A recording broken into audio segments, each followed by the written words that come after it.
They say kingdoms are won by the sword, but held by stone. A true castle was more than walls and towers. It was a statement to the world. Here I stand. Here I endure. To raise one in the medieval ages was no simple feat. It meant taming the land, commanding armies of builders, and shaping earth and fire into something meant to defy time itself. A fortress of power, a sanctuary of life, a heartbeat carved into stone. This is how I would build my castle.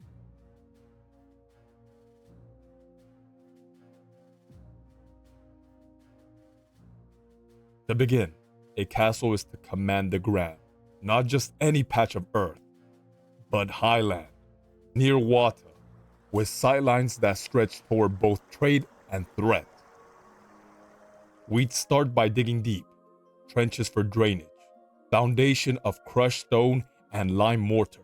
Roman concrete was gone, but our mason, men trained since youth, knew how to layer earth and timber until it stood firm as bedrock. The first thing we'd raise, a wooden moat and bailey. Temporary, yes, but swift and defensible. A warning to enemies, a promise to subjects. This land is held.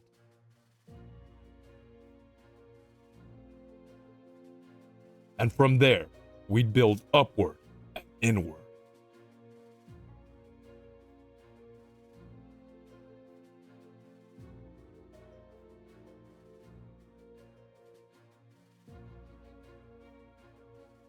Every curtain wall, every bastion, every arrow loop followed angles laid out by master architects who learned from siege, from fire, from loss.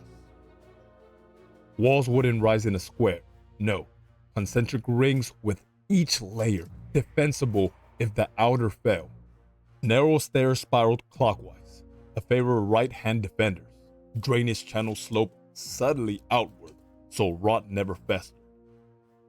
And beneath it all, a network of tunnels, escape routes, storage vaults, and if need be, places for darker deeds. You know, fair maidens. My castle wouldn't be tall for pride's sake. It would be clever, angled to deflect trebuchet shots, built with mixed stones to absorb shock. Every choice made with one question in mind. When they come to take this from me, how long can I make them bleed?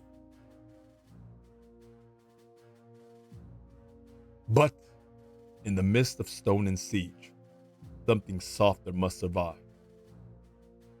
You can build walls tall enough to scrape the clouds, but you will quickly learn. It's not the stone that keeps you strong.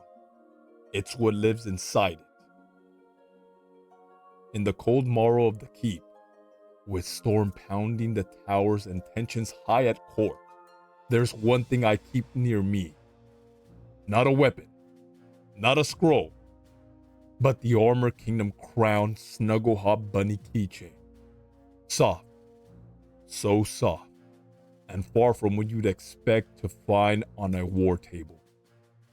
I had them made in 3 colors, snow white, baby pink, and royal brown, not for display, but for the hands that need comfort, for the steward's daughter who feared thunder, for the young page staring down his first battle, for me, on the nights when sleep wouldn't come. It sat beside ledgers and swords alike, not because it belonged, but because it reminded us what did. A castle must be defended, but it must also be lived in. And even in the coldest corners, warmth has its place.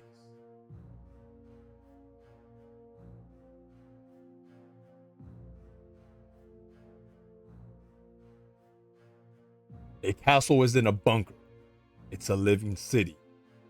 Within its walls, a chapel, a smithy, granaries, gardens, bakeries, stables, taverns.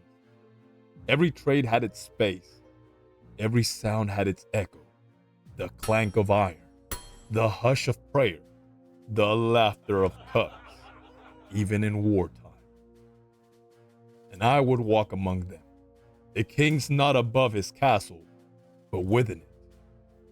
I'd know the names of my masons. I'd bless the wells before the siege. I'd train alongside my men at arms in the yard, my blade ringing against theirs in the frost of dawn. Because what good is a castle if your people feel imprisoned by your walls? Not in my wall. Not in the Armored Kingdom wall.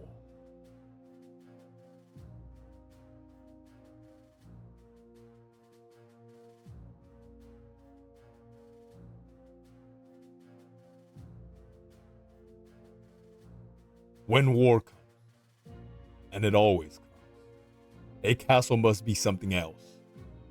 Oil heated in cauldrons, arrows lined like prayers, the gates reinforced with iron-bound oak, the murder holes stocked with stone, couriers sent through the hidden tunnels, a final inventory of grain and dried meat.